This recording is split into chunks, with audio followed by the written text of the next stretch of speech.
Cuaca hari ini cerah dan langitnya berseri. Wah, enaknya pergi ke pantai nih. Matahari bersinar terang dan air lautnya begitu segar. Tapi kok ada bayangan di dalam air ya? Benda apa yang baru saja menyenggol kakimu? Wow, ternyata hewan seukuran mobil VW kodok. Kamu belum pernah melihat ikan jumbo ini sebelumnya. Wujudnya lebih menyerupai naga. Kamu pun segera keluar dari air. Orang-orang di dekat situ perlu diperingatkan. Saudara-saudara, segera menyingkir. Ada hewan jumbo di dalam air. Saat bersiap meninggalkan pantai, kamu mulai mengorek-ngorek memorimu tentang ikan raksasa. Oh, mana bisa ikan hidup di luar air, pikirmu. Jadi, kamu tetap berdiam di pantai untuk mencari tahu. Oh, penjaga pantai juga harus segera diberitahu. Kalau di acara-acara TV, mereka selalu tahu hal yang harus dilakukan. Itu kok ada 5 kru kamera TV sih? Ada yang teriak gempa ya? Memangnya apa hubungannya? Seluruh pengunjung pun diminta untuk meninggalkan pantai. Untung mobilmu tak terparkir terlalu jauh. Saat kamu menyalakan radio, terdengar siaran. Seekor raja hering muncul ke permukaan laut siang tadi. Seluruh warga sedang dievakuasi. Ikan pendeteksi gempa ini hidup di laut dalam dan cuma akan naik ke air dangkal untuk memperingatkan kita akan datangnya bencana alam. Tak ingin berlama-lama di situ, kamu pun memacu mobilmu untuk menjauh. Saat jarakmu sudah cukup aman, kamu segera menanyakan soal ikan ini ke Mbah Google. Memangnya kenapa sih ikan raja hering sampai menjauhi habitat asalnya yang ada di kedalaman 805 meter itu? Sebagian peneliti meyakini ikan ini bisa merasakan perubahan gelombang elektromagnetik saat gempa mengguncang dasar laut. Ikan bertulang sejati terpanjang ini juga tidak pandai berenang. Tentunya tidak tahan dengan arus kuat. Mungkin karena inilah raja hering akan hanyut ke pantai sebelum tsunami. Menurut legenda kuno asal Jepang, ikan lele raksasa bernama Namazu hidup di bawah daratan. Saat bad mood, ikan ini bisa mengibaskan ekornya dan gempa pun terjadi.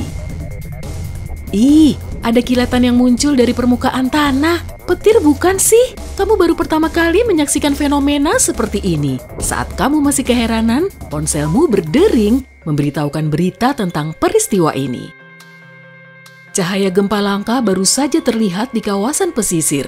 Kemunculannya tidak selalu diikuti gempa bumi. Warna dan bentuknya juga beragam, dari semburat pendek berwarna biru sampai garis-garis cahaya raksasa, sudah seperti objek antar bintang yang mau singgah di bumi. Bentuknya bisa seperti bola petir yang terlihat selama beberapa detik sampai bermenit-menit. Para ilmuwan menyatakan fenomena ini disebabkan oleh sejenis batuan basal dan gabbro. Muatan listriknya kuat sehingga gempa bisa mengaktifkannya. Ibarat baterai raksasa yang terisi dayanya di dalam kerak bumi. Selama berabad-abad, cahaya gempa sudah terjadi di seluruh dunia, dari Italia, Amerika Serikat, sampai Jepang. Cahaya ini kemudian disusul gempa dahsyat. Selang waktunya bisa dalam hitungan menit atau bahkan berhari-hari. Wow, itu tadi kijang ya? Meleng dikit mobilmu bisa terbalik. Lihat, kijangnya berkerumun dalam kawanan. Burung yang terbang rendah itu sudah seperti tersesat dan kebingungan. Pasti medan magnet bumi sedang bermasalah sehingga mengacaukan mekanisme terbangnya. Kamu ingat kan di pelajaran biologi dulu, kalau beberapa hewan bisa merasakan gempa bumi yang akan terjadi bahkan beberapa hari sebelumnya. Wah, kodok, kok banyak yang melompat keluar dari kolam? Pasti di dalam kolam terlalu berisiko ya. Sapi-sapi itu juga menderum ke arah yang sama. Tujuannya untuk menyelamatkan diri agar sapi tidak terjatuh lalu kakinya patah selama gempa bumi. Para ilmuwan masih belum bisa menjelaskan kemungkinan adanya sensor yang menginformasikan hewan-hewan ini untuk bereaksi. Kita tentu bisa mengamati perilaku ini. Kalau melihat tanda-tanda ini, segera menjauh. Dalam situasi ini, kamu tak mau terjebak macet kan? Para pengguna jalan terlihat bergegas mencari selamat. Bunyi berisik lagi. Sirine. Tapi bukan kok. Ternyata suara anak-anak dari dalam mobil yang menangis bersamaan. Mereka juga mungkin bisa merasakan kalau gempa akan segera datang. Menurut para ilmuwan, rasa cemas yang mereka rasakan disebabkan oleh gelombang elektromagnetik berfrekuensi lemah. Kamu pun nekat menerobos kemacetan melewati jalan di sepanjang pesisir. Wah, airnya cepat sekali surut. Bahkan terumbu karang di dasar lautnya bisa terlihat. Daripada menantang maut, kamu segera tancap gas menuju atas bukit. Air laut yang tiba-tiba surut merupakan pertanda datangnya tsunami. Setelah terjadi gempa bumi bawah laut, gerakan tsunami akan secepat pesawat jet. Air surut ini akan diikuti gelombang raksasa yang mendekat. Nah kan, gelombang besar mulai menerjang pantai. Tapi gelombang makin lemah saat menuju pantai kok. Jadi tidak akan begitu menakutkan kalau sudah sampai di pantai. Leganya. Tapi kok ada hal menyeramkan lain? Air berombak kecil. Ombak ini punya banyak saluran serta membawa ganggang dan serpihan. Pada garis ombaknya juga terlihat interval. Kamu jadi mikir keras. Lalu ingat, ini kan arus pecah. Arus berbahaya ini bahkan bisa menenggelamkan perenang ulung loh. Oke, kali ini kamu selamat. Saatnya berhenti untuk beristirahat. Pemandangannya sungguh mempesona. Jarang-jarang ada langit hijau. Perlu dipotret tuh. Tapi jangan dong. Warna tak biasa ini merupakan campuran warna merah dari matahari terbenam dan cahaya biru dari awan badai. Artinya, awan badai yang sangat tinggi dan tornado atau badai petir dahsyat sedang mendekat. Tercium bau aneh ya? Kalau badai petir akan menerjang, bau yang paling tercium oleh hidungmu adalah ozon. Muatan listrik pada petir melepaskannya dari ketinggian. Ada juga bau lain dari hujan yang disebut petrikor. Air hujan mengaktifkan molekul pada tanaman, pepohonan, atau beton dan aspal kalau kamu tinggal di perkotaan. Aromanya menyebar ke seluruh tempat itu. Baunya sudah mulai berpindah dari udara menuju mulutmu. Iya, sepertinya badai petir akan segera datang.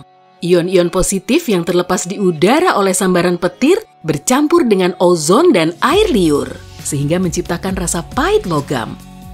Rambutmu juga berdiri. Dan bunyi dengung itu, bunyi jam tanganmu ya. Bahan logamnya terlalu banyak. Kalau sudah begini, proton tak kasat mata mengaliri tubuhmu. Kalau kamu tidak bisa segera berlindung, setidaknya menjauh dari pepohonan dan benda tinggi lainnya.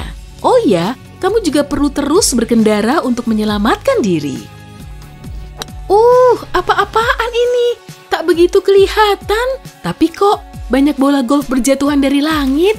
Hujan es seperti ini sering terjadi saat badai petir. Tetesan hujan terbawa ke sisi atmosfer yang dingin dan tinggi, lalu membeku. Saat anginnya sangat kuat, terjadilah hujan es. Seringnya disertai tornado. Semua burung warble bersayap emas itu sedang terbang di udara dan tiba-tiba mengubah arahnya. Tandanya tornado dahsyat sedang mendekat. Para ilmuwan percaya burung warble bisa mendengar bunyi infrasonik berfrekuensi rendah akibat badai. Apa hari ini akan semakin parah saja? Coba perhatikan lebah. Kenapa sangat aktif? Saat mendeteksi kalau badai segera datang, lebah akan bekerja lebih keras dan cepat dalam mengumpulkan nektar. Setelah selesai, kawanan lebah akan langsung masuk ke sarangnya 10-15 menit sebelum hujan deras, meski tanda-tandanya tidak jelas. Rahasianya terdapat pada bulu supersensitif di punggungnya. Fungsinya untuk mendeteksi akumulasi listrik statis dari awan badai. Yeay, kamu hampir sampai di rumah. Senangnya bisa kembali pulang. Ada gorila di depan rumahmu. Sepertinya rumahmu telah diduduki. Sofa di atap rumah itu punyamu ya? Awan berbentuk T-Rex juga kurang bagus. Hujan merah, kepingan salju seukuran gajah. Nggak apa-apa, yang penting rumah pohonnya masih ada. Ya, tornado telah memporak-porandanya. Lalu bunyi berisik apa itu? Bunyi alarmmu ya? Sepertinya ini jadi mimpi teraneh yang pernah kamu alami. Nyatanya, cuaca di luar sangat cerah. Baiknya pergi ke pantai saja yuk. Hey, jika kamu belajar hal baru hari ini, klik tombol suka di video ini, lalu bagikan pada teman-temanmu. Inilah beberapa video menarik lainnya yang bisa kamu tonton. Klik saja video di salah satu sisi layar, dan ingat, tetaplah di sisi terang kehidupan.